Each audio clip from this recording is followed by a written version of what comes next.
तो आज हम करेंगे डेमोस्ट्रेटिव प्रोनाउंस। ठीक है, डेमोस्ट्रेटिव प्रोनाउंस बहुत इजी होते हैं, इसमें ज्यादा कुछ समझने वाला नहीं होता है। और इसमें क्या है कि दिस, दिस, दैट, दोस, बस यही यूज किया जाता है। मतलब ठीक है, तो दिस का यूज जो हम डेमोस्ट्रेटिव प्रोनाउन में करते हैं तो वो होता है आपका पास वाली चीजों के लिए।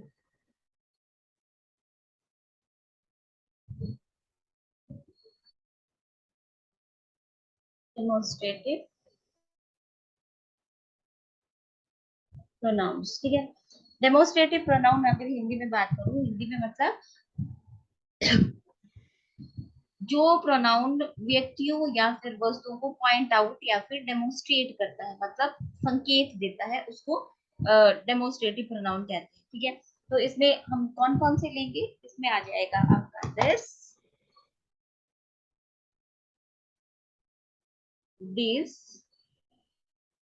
दैट एंड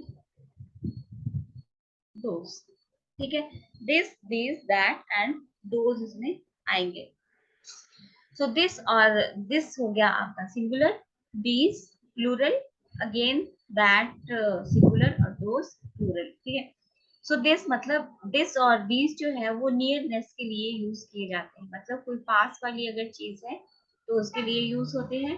और दैट और दोस फॉर दूर की चीजों के लिए हम यूज करते हैं। ठीक है,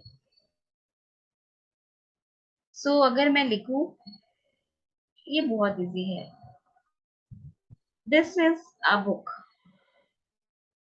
ठीक है, नियर के लिए मतलब कोई चीज जो है वो पास में है, बुक है कहाँ पे है, बिल्कुल पास में है, तो दिस का यूज करेंगे, सिंगुलर है तो। और अगर दिस है तो दीज आर बुक्स, नियरनेस के लिए। Far away, far away, that is a car, that is a car, मतलब दूर की चीजों के लिए यूज किया जाता है जहाँ पे सिंगुलर हो। और दोज आर कार्स, प्लूरल के लिए दूर की चीजों के लिए। ठीक है, इस तरह से दिस और दैट आता है।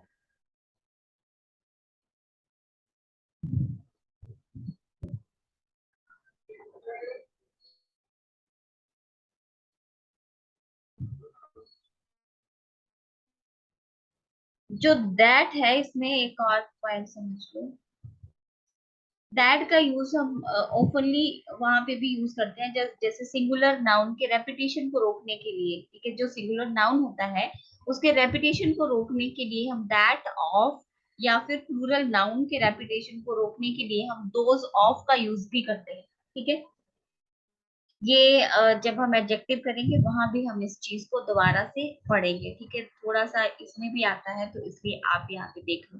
दैट ऑफ मतलब बार बार नाउन जो यूज करते हैं उसको रेपिटेशन को रोकने के लिए हम दैट ऑफ का यूज कर सकते हैं। ठीक है, सिंगुलर में। और अगर, और यही चीज अगर प्लूरल में है तो हम लोग दोस ऑफ का यूज कर सकते हैं, अगर वो चीज प्लूरल में है तो। ओके, सो अगर मैं यहाँ पे एग्जांपल देती हूँ आपको, जैसे मैं लिखूंगी यहाँ पे, द क्लाइमेट ऑफ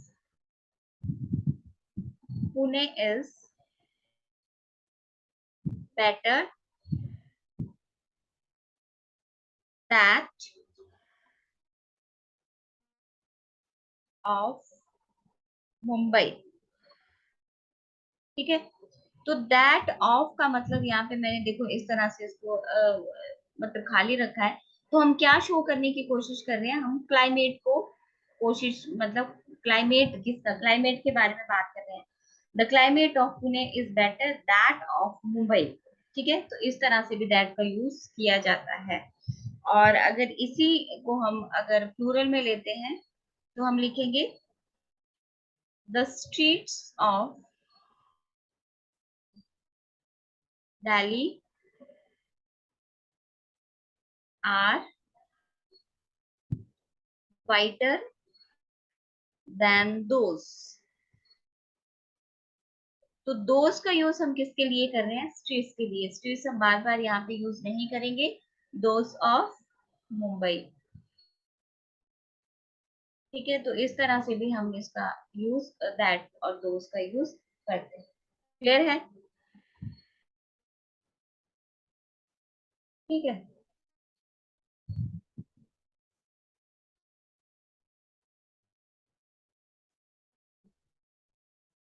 क्लियर हो गया। ये काफी इजी था।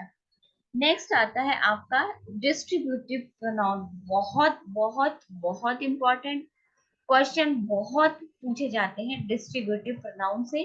थोड़ा सा समझना है इसको, बिकॉज इसमें से थोड़ा सा कॉम्प्लिकेटेड तो नहीं कहूंगी, बट थोड़ा सा ध्यान देने की नीड रहती है इसमें, और क्वेश्चन बहुत पूछे जाते हैं। और यही वाले जो है एक अलग से आपका टॉपिक आता है, जो कि सब्जेक्ट वर्ब एग्रीमेंट होता है। ठीक है, इसमें उसमें भी इसी तरह के क्वेश्चन आपको बहुत ज्यादा मैं करवाऊंगी। ठीक है, बाद में। डिस्ट्रीब्यूटिव प्रोनाउन, देखो डिस्ट्रीब्यूटिव प्रोनाउन क्या है? डिस्ट्रीब्यूट से बना है डिस्ट्रीब्यूटिव। डिस्ट्रीब्यूट मतलब हर एक चीज को बांटना। ओके, तो एक तो आप जैसे ही देखो प्रोनाउन से ही आधा तो आपको समझ में आ रहा है कि डिस्ट्रीब्यूटिव मतलब डिस्ट्रीब्यूट करना। तो डिस्ट्रीब्यूटिव प्रोनाउन होते कौन से हैं? डिस्ट्रीब्यूटिव प्रोनाउन होते हैं आपके जैसे ईदर, आइदर भी बोलते हैं, नाइदर भी बोलते हैं, नीदर या neither, each, okay, then any, none. ठीक है, ये आपके होंगे डिस्ट्रीब्यूटिव प्रोनाउन। बहुत ध्यान से समझना है इनको। अब देखो, सबसे पहले तो बात आपने अभी जो समझाने से पहले मैं आपको बता दूं, डिस्ट्रीब्यूटिव प्रोनाउन वो प्रोनाउन होते हैं जो वाक्य में जो यूज होते हैं पर्सन और थिंग्स की ओर डिनोट करता है। ठीक है, और डिस्ट्रीब्यूटिव मतलब एक सिंगल पर्सन के लिए यूज किया जाता है, एक सिंगल पर्सन के लिए। ठीक है, अब एक एक करके इसको अच्छे से समझना है। सबसे पहले लेते हैं either.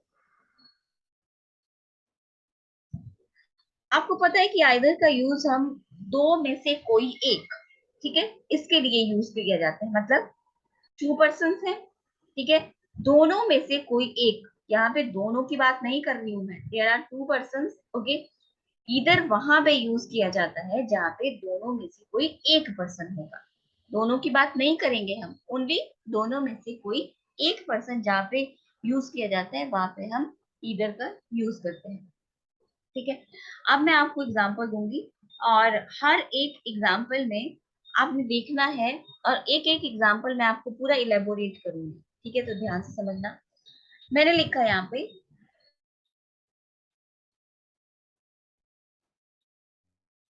either of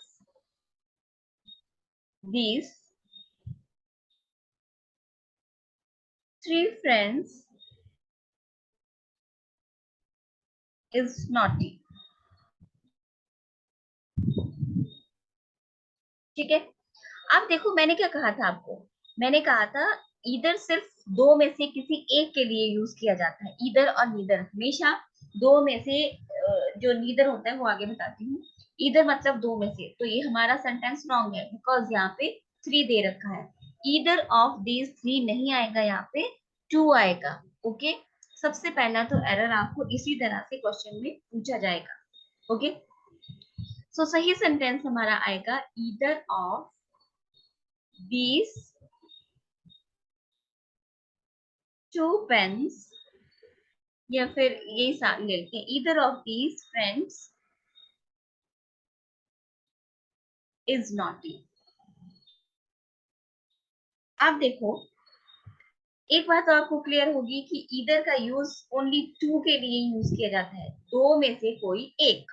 either of these two friends मतलब दोनों में से कोई एक फ्रेंड नॉटी है। वन थिंग, जब आप टू फ्रेंड्स, ये वाला जो आपका नाउन रहेगा, it should be always in plural. ये वाला हमेशा आपका प्लूरल में रहेगा। एक आपको सेंटेंस इस तरह से भी आ सकता है, either of these to friend, ठीक है, इज नॉटी। देखो, मैं आपको ये बताने की कोशिश कर रही हूँ कि किस तरह से आपको एग्जामिनर क्वेश्चन पूछ सकता है। ठीक है, तीन तरह से वो आपको क्वेश्चन पूछ सकता है। एक तो ये हो गया, दिस इज रॉन्ग, ये राइट है। Okay, two friends is naughty. अब यहाँ पे आपको examiner either of these two friends are naughty भी दे सकता है। ठीक है, सो ये मिस्टेक आपने कभी भी नहीं करनी है, बिकॉज मैं यही समझाने की कोशिश कर रही हूँ कि दो में से कोई एक, तो एक है तो एक के लिए हम लोग जो हेल्पिंग वर्ब का यूज करेंगे वो ऑलवेज सिंगुलर करेंगे। अभी आपको समझ नहीं आएगा, जैसे जैसे हम करते जाएंगे आपको समझ में आता जाएगा। बिकॉज जो डिस्ट्रीब्यूटिव प्रोनाउन होता है उनमें जो हेल्पिंग वर्ब लगता है वो हमेशा सिंगुलर लगता है। ओके, इन इन चीजों को हम बहुत बार पढ़ेंगे। मैंने बताया आपको कि जब सब्जेक्ट वर्ब एग्रीमेंट है तब भी हम इन चीजों को पढ़ेंगे।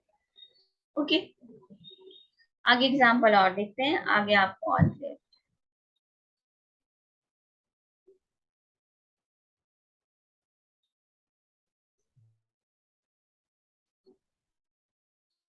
eat, eat either of these two bananas।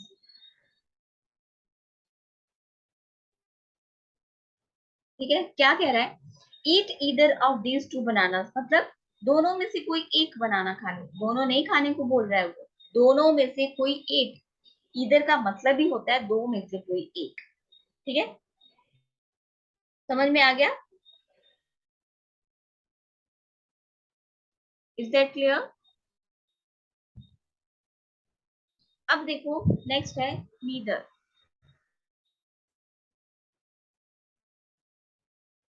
अब नीदर का जो यूज किया जाता है वो किसमें किया जाएगा? नीदर का यूज हमेशा दो में से कोई भी नहीं। देयर आर टू पर्सन, दो पर्सन है, ना तो ये ना तो ये, दोनों में से कोई भी नहीं।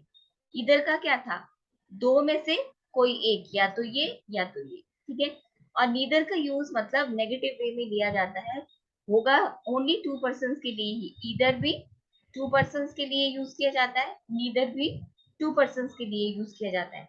बट नीदर जो है दो में से कोई भी नहीं, नेगेटिव में, और इधर दो में से कोई एक। ओके, और होंगे, हमेशा याद रखना है, एरर आपको इसी तरह से पूछे जाते हैं, either of three sons, either neither of four sons, इस तरह से।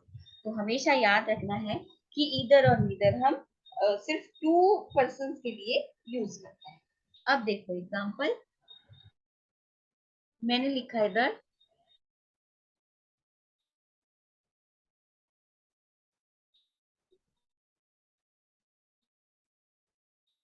Neither of these to girls is, sorry, active. Okay, neither of these to girls is active. तो यहाँ पे टू है, गर्ल्स, देखो तीन जगह समझना है सेंटेंस को। एक तो neither of these to girls, मतलब दो गर्ल्स में से कोई भी एक्टिव नहीं है। ठीक है, आपने हेल्पिंग वर्ब जो लगाया है यहाँ पे सिंगुलर लगाया है, तो टू गर्ल्स को, टू गर्ल्स के साथ नहीं लगा है, ये लगा है इसके अकॉर्डिंगली, मतलब दोनों में से कोई भी जो है वो एक्टिव नहीं है। दोनों में से कोई भी एक्टिव नहीं है। तो डिस्ट्रीब्यूटिव प्रोनाउन में जब हेल्पिंग वर्ब लगाया जाता है तो हम लोग डिस्ट्रीब्यूटिव प्रोनाउन देखते हैं, जैसे हमने इधर लिखा था। ठीक है, इस तरह से।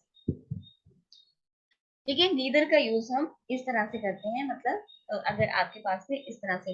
एक और एग्जांपल लेती हूँ, जैसे मैंने लिखा, neither of the two sisters is tall. दोनों में से कोई भी सिस्टर टॉल नहीं है। ठीक है, तो यहाँ पे इज, और ये वाला जो होगा हमेशा प्लूरल में होगा। ठीक है, यहाँ पे नीदर ईदर होगा तो हमेशा टू का यूज किया जाएगा। क्लियर? यहाँ तक क्लियर है?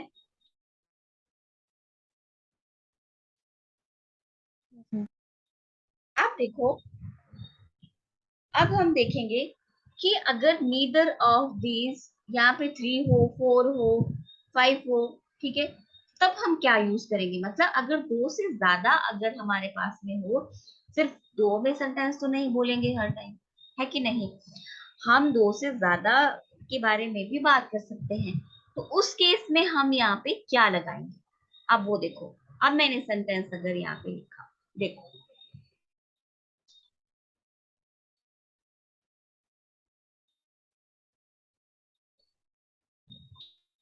Neither of his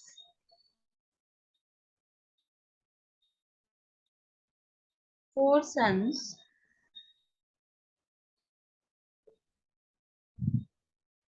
looked after him।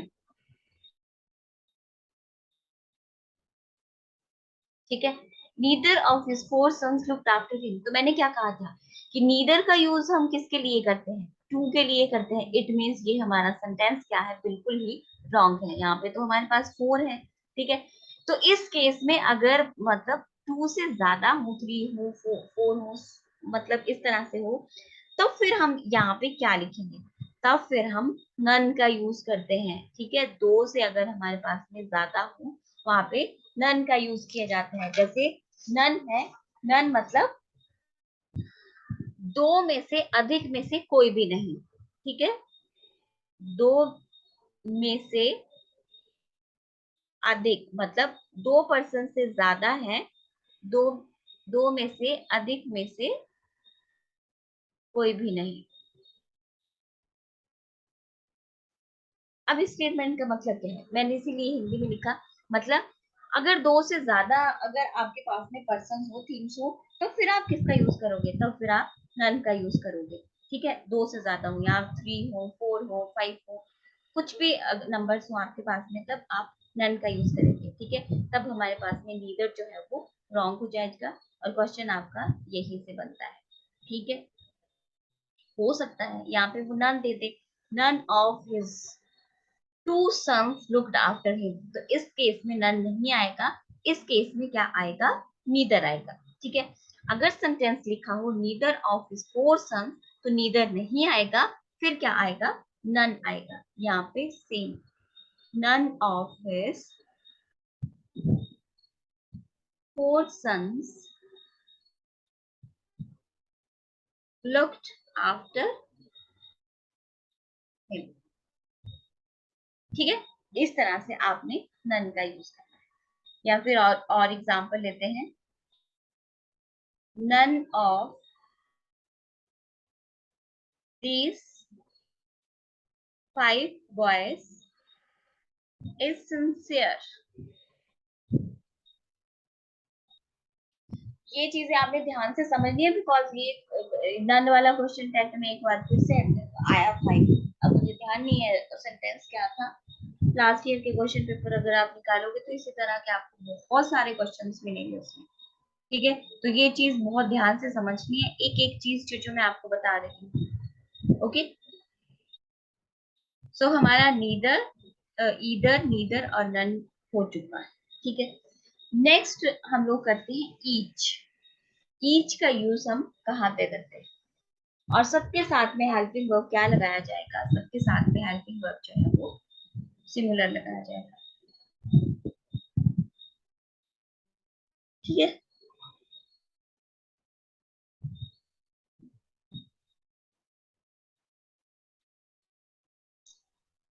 जैसे मैंने लिखा यहाँ पे ईच। अब इसी तरह से ईदर का यूज है। ईदर में हमने देखा कि दो में से कोई एक के लिए हमने ईदर का यूज किया था। लेकिन अगर हमारे पास दो में से ज्यादा होंगे, तब हम किसका यूज करेंगे, ठीक है, तब हम ईच का यूज करेंगे। जैसे ईच, ईच मतलब प्रत्येक, हर एक। ठीक है, टू और मोर देन टू, मतलब बहुत सारे बॉयज बैठे हैं, ठीक है, मान लो यहाँ पे 5 बॉयज रहते हैं, 1 2 3 4 5। तो जब आप बात करोगे तो इंडिविजुअली आप सबके बारे में बात करोगे, ईच मतलब प्रत्येक। ठीक है, एग्जाम्पल को समझेंगे। ईच ऑफ द बॉयज, और यहाँ पे जो प्रोनाउन होता है वहां पे ऑफ का यूज जरूर होता है, ईच ऑफ, ईदर ऑफ, ठीक है, इस तरह। Each of the boys has passed the examination. ठीक है, each of the boys has passed the examination मतलब बॉयज जितने भी, उन्होंने प्रत्येक ने अपना एग्जाम पास कर लिया। ठीक है, इस तरह से ईच का यूज किया जाता है। क्लियर? क्लियर हो गया ना ईच का कहाँ पे आपने यूज करना है। Yes ma'am. नेक्स्ट आता है आपका, ईच के बाद आएगा एनी। अब ईच में हमने बात की, मतलब हमारे पास अगर 5 बॉयज थे तो सबके बारे में। ठीक है, अब एनी का यूज कहाँ पे किया जाता है? एनी का यूज वहां पे किया जाता है, मतलब दो से ज्यादा हो, मोर देन टू के लिए इसका यूज किया जाता है। मतलब अगर यहाँ पे 5 बॉयज है, अगेन वही एग्जांपल ले लूं, 1 2 3 4 5। ठीक है, पांचों में से कोई एक, वहां पे आप एनी का यूज करोगे। ठीक है, कोई भी है, देम अगर आया तब भी एनी का यूज, मतलब उनमें से कोई एक। ठीक है, बहुत ज्यादा बॉयज बैठे हैं, उनमें से कोई एक, बहुत ज्यादा लोग हैं, उनमें से कोई एक। ठीक है, बट ईच के केस में क्या था? ईच मतलब प्रत्येक, हर एक। ओके, सो एनी का एग्जांपल लेते हैं, जैसे यही लेती हूं मैं, एनी ऑफ द 5 गर्ल्स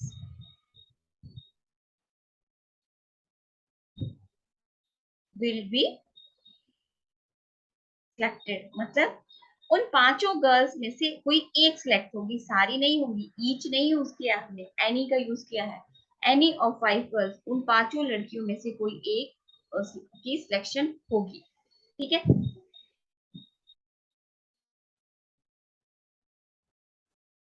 अगर सिंगुलर वर्ब की बात करोगे, हेल्पिंग वर्ब की, तो यहाँ पे हैज है।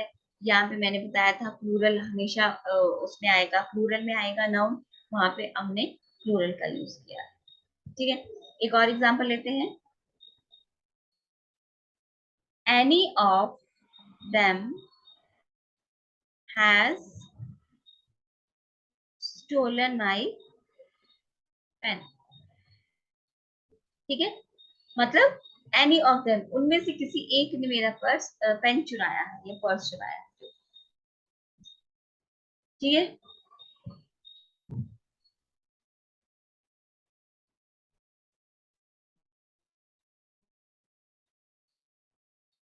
ओके, तो इस तरह से आपका ये डिस्ट्रीब्यूटिव प्रोनाउन होता है। ठीक है, एक बार थोड़ा सा और बता देती हूँ, कंफ्यूज नहीं होना है। ठीक है, ईच और एनी में बहुत कंफ्यूज हो जाते हैं students.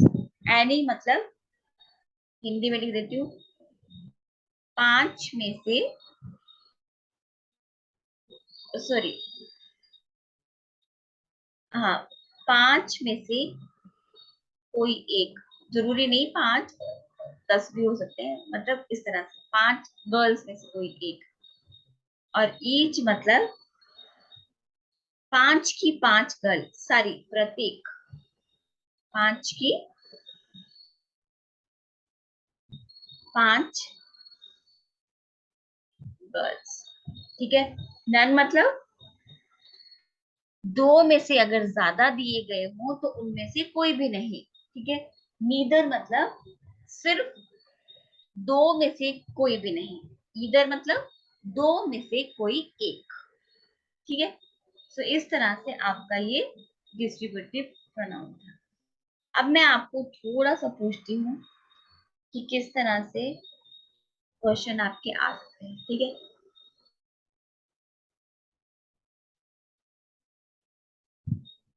none of your hands is damaged.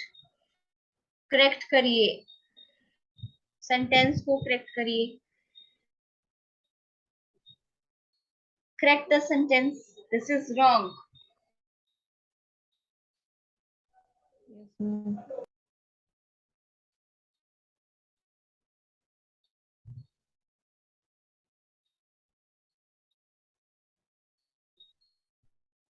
ये बहुत अच्छा क्वेश्चन है आपका, यस वेरी गुड। यहाँ पे आपको मेंशन नहीं किया है 3 4 5 6 बिकॉज इट इज अंडरस्टूड। ये अंडरस्टूड है कि हमारे हैंड्स कितने होते हैं, दो ही होते हैं। ठीक है, ये अंडरस्टूड वाली बात है ना। तो इस तरह से आप ना कॉमन सेंस भी यूज करना पड़ता है इंग्लिश में। सो नन ऑफ योर हैंड्स, दो से ज्यादा हैंड्स तो नहीं होते किसी के भी, 3 4 5 6 ऐसे तो नहीं होते ना, दो ही होते हैं। ठीक है, तो नन का यूज यहाँ पे बिल्कुल रॉन्ग है। यहाँ पे जो सही सेंटेंस आएगा वो आएगा नीदर। ठीक है, नीदर हम टू के लिए यूज करते हैं और हैंड्स हमारे टू होते हैं, तो नन के प्लेस पे हम नीदर का यूज करेंगे। Neither of your hands is damaged. Right, next है, very good.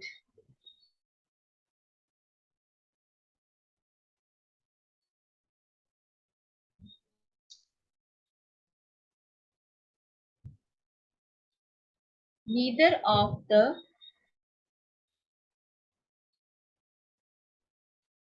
students of the college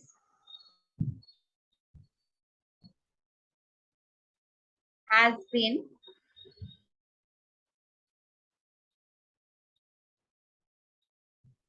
sincere. इस तरह से क्वेश्चन भी पूछे जा सकते हैं आपके, तो थोड़ा सा be careful. Correct the sentence, this is wrong.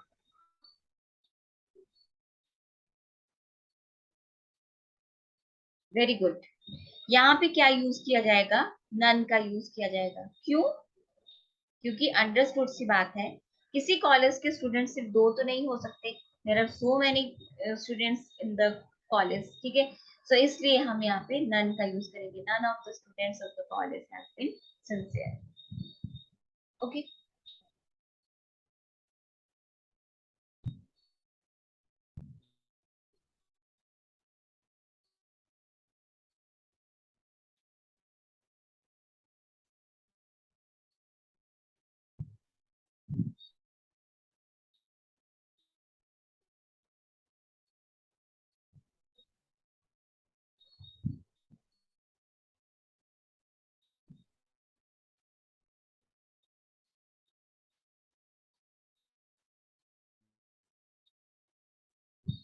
ये सेंटेंस आपका इस तरह से भी हो सकता है, अगर वन ऑफ दीज का यूज भी कर सकते हैं हम लोग। ठीक है, बट अगर आपके पास में ऑप्शन है, क्योंकि पेपर में तो ऑप्शंस दे रखी होती है, तो उस हिसाब से आपको चलना पड़ेगा। ठीक है, एनी और वन का यूज भी किया जा सकता है, अगर इधर है ना, एनी और वन। ठीक है, अब देख लो एक सेंटेंस ये भी देख लो, बट मैक्सिमम वन बहुत रेयर दिया जाता है, हमेशा एनी का ही यूज आता है। जैसे कॉम्पिटिटिव एग्जाम की बात करूं, ठीक है, तो ये शायद मैंने सेंटेंस पहले भी लिखा था, ये देखो, either of these four friends is naughty. ये तो गलत है ना, बिकॉज यहाँ पे either of these two friends is naughty आएगा।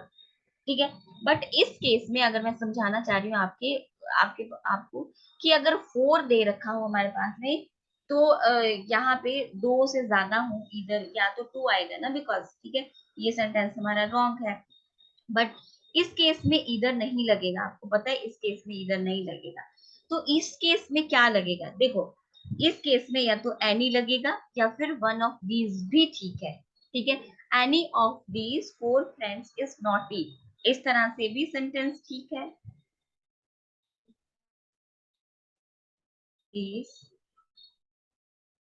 Four friends is naughty.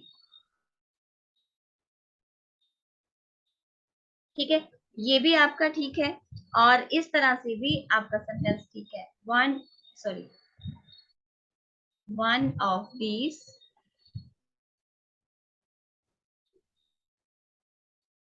these four friends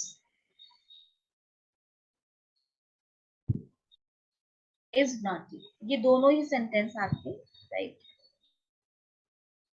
ठीक है, दोनों ही, one of these four friends is not.